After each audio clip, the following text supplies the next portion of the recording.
ഇനി തീരുമാനിക്കാനൊന്നുമില്ല. കടുവാശ്ശേരിയിലെ കേസ് അങ്ങോട്ട് ഉറപ്പിക്കാൻ നല്ലത്. ഒന്നും രണ്ടും അല്ല, 48ാമത്തെ പെണ്ണ് കാണില്ല. മൂപ്പർക്ക് പെണ്ണ് കെട്ടണമെന്നൊന്നും ഉണ്ടാവില്ല. പെണ്ണും പിടക്കൊഴിയും ആയാലേ ഇങ്ങനെ ഒറ്റേനെ പോലെ ചുറ്റിക്കറങ്ങി നടക്കാനൊക്കത്തില്ല. എന്ന് വെച്ചാൽ അപ്പോട്ട് എന്നും ഇങ്ങനെ നിൽക്കണമെന്നാണോ? എല്ലാരും കൂടെ കാര്യമായിട്ടൊന്ന് ഉത്സാഹിക്കണം. ഉത്സാഹിക്കാഞ്ഞിട്ടാണോ? 100 കൂട്ടം തടസ്സങ്ങൾ. ഒന്നുകിൽ ജാതകം ചേരില്ല, അല്ലെ പെണ്ണിന് ഇഷ്ടാവില്ല. ഇക്കണക്കിന് പോയാ അപ്പൂട്ടിന് ഈ ജന്മത്തൊരു കല്യാണം ഉണ്ടാവില്ല. അത് വിടു കുട്ടപ്പ, ഈ ഓമനക്കുട്ടിനെ എല്ലാരും പാസ്സാക്കി വിട്ടിരിക്കും. ഇതാ സംശയമുണ്ടോ? സംശയമുണ്ട്.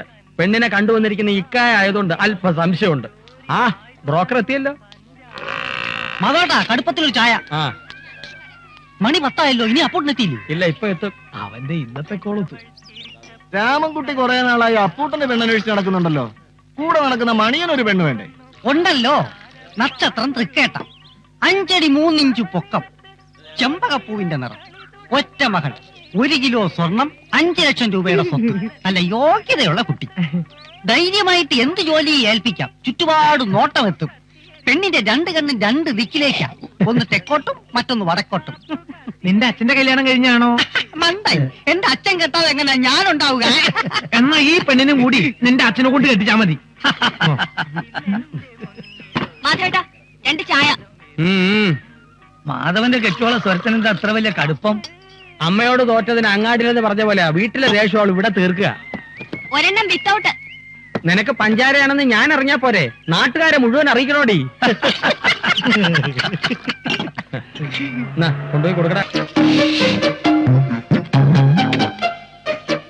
അങ്ങേർക്ക് കടയടയ്ക്കാൻ കാരണമില്ലാണ്ടിരിക്കുകയായിരുന്നു. അപ്പോട്ടാ പോവാം. പാച ഒടിച്ച് നിക്കാതിരും തക്കടി.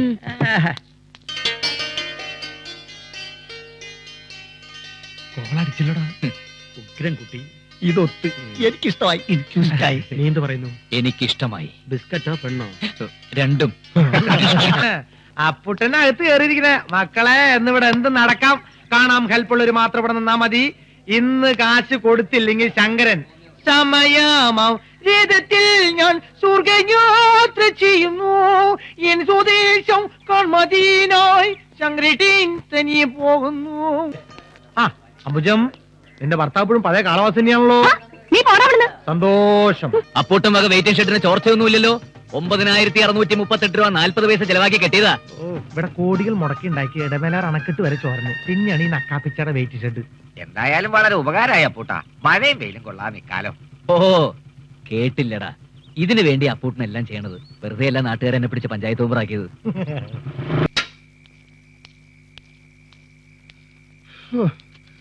കീഴെ പറമ്പിലെ തേങ്ങ ഇടയിൽ കഴിഞ്ഞു.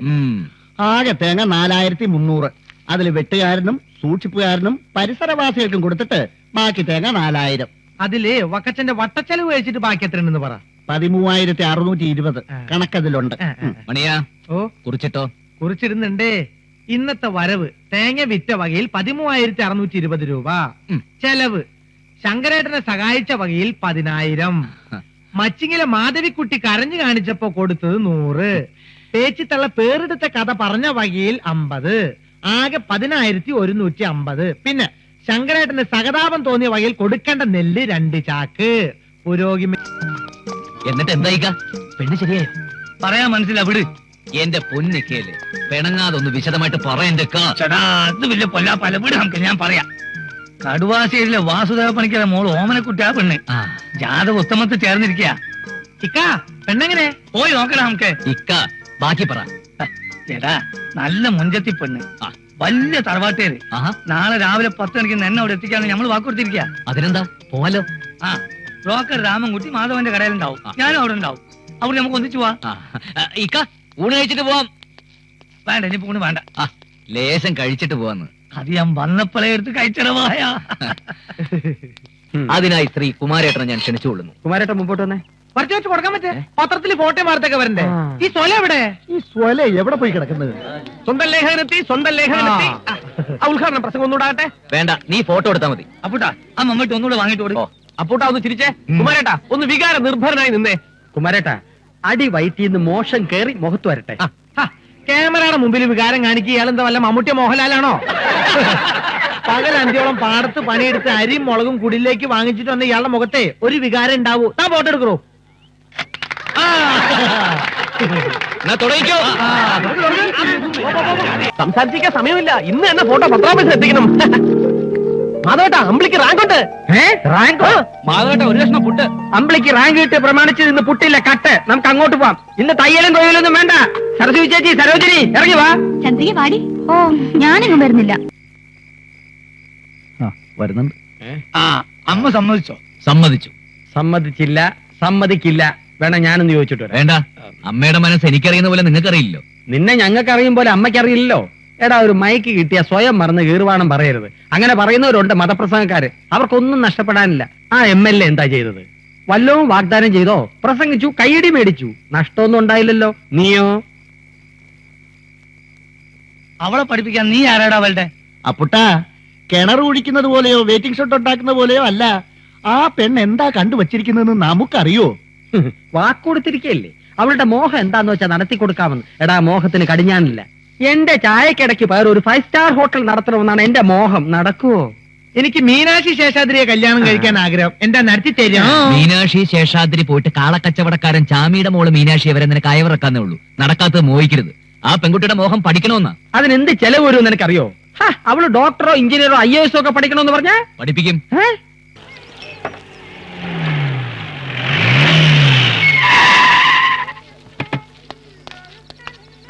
അതോട്ടാ, കടുപ്പത്തില് 3 ചായ. പെണ്ണ് കാണാൻ പോയിട്ട് തല്ലുണ്ടാക്കിയിട്ട് വന്ന മട്ടുണ്ടല്ലോ. തല്ലു കൊടുക്കേണ്ട കേസാ. കൈ തെറിച്ചു വന്നതാ. പക്ഷെ നമുക്കില്ലേ ഡീസൻസി? ഡീസൻസി നീയൊക്കെ തടഞ്ഞില്ലായിരുന്നെങ്കിൽ എല്ലാം അടിച്ച് നിരപ്പാക്കിയാലേ ഞാൻ. ഇതുകൊണ്ടൊക്കെ തന്നെയാ പെണ്ണ് കിട്ടാത്തത്. ഈ സ്വഭാവം അറിഞ്ഞൊരാൾ വരണ്ടേ? എടാ, പെണ്ണിനെ ഇഷ്ടപ്പെട്ടില്ല എന്ന് വരും. ചിലപ്പോ പെണ്ണിന് ചെറുക്കനെ ഇഷ്ടപ്പെട്ടില്ല എന്ന് വരും. അതിന് അടിച്ചു നിരപ്പാക്കിയിട്ട് എന്താ കാര്യം? അതൊന്നുമല്ല മാധവേട്ടാ. എന്തായാലും ഞാൻ കൂടെ വരാത്തതിന്റെ ഭവിഷ്യത്ത് എനിക്ക് ഇപ്പൊ മനസ്സിലായോ? എന്താടാ പുട്ടാ, ഈ പെണ്ണും കരഞ്ഞു കാണിച്ചോ? അതിന് പെണ്ണിനൊന്ന് കണ്ടിട്ട് വേണ്ടേ? അപ്പോഴേക്കും തുടങ്ങിയില്ലേ പുകില്. ഇവന് ഒരു വിധത്തിൽ പിടിച്ചു കൊണ്ടുവന്ന് പറഞ്ഞാൽ മതിയല്ലോ. ഈ രാമൻകുട്ടിയുടെ ഏർപ്പാട് ഇതോടെ തീർന്നു. അതിന് ഞാൻ എന്ത് ചെയ്തു? ഇതുവരെ കണ്ട 49 മുടങ്ങിയത് എന്റെ കുറ്റം കൊണ്ടാണോ? വിഷമിക്കണ്ട, നമുക്ക് മറ്റൊന്ന് നോക്കാം. സ്വാതന്ത്ര്യത്തിന്റെ 50ാം വാർഷികം, അപ്പൂട്ടന്റെ 50ാമത്തെ ആലോചന. അത് നടക്കും. ഇവൻ ബ്രോക്കർ പീസ് കിട്ടാൻ വേണ്ടി ഇങ്ങനെ വലിച്ചു നീട്ടിക്കൊണ്ടിരിക്കും. അപ്പുട്ടാ, ഇനി ജാതകവും ജാതിയും മതം ഒന്നും നോക്കണ്ട. നീ വിളിച്ച താമരക്കുളത്ത് ഇറങ്ങി വരാത്ത ഏത് പെണ്ണട ഉള്ളേ? വിളിക്കണ്ടേ? എന്താടാ പുട്ട അവിടെ നടന്നേ?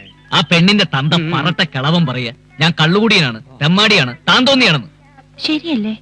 ആരോ കൊണ്ട് കൊളുത്തി കൊടുത്തതായിരിക്കും. അപ്പുട്ടാ, ആളെ പിടികിട്ടി. ആ അച്യുതൻ നമ്പ്യാരാ ഈ കല്യാണം മുടക്കിയത്. ആ എന്നാലൊന്ന് ചോദിച്ചിട്ട് തന്നെ കാര്യം. വരണ വണ്ടിയില്.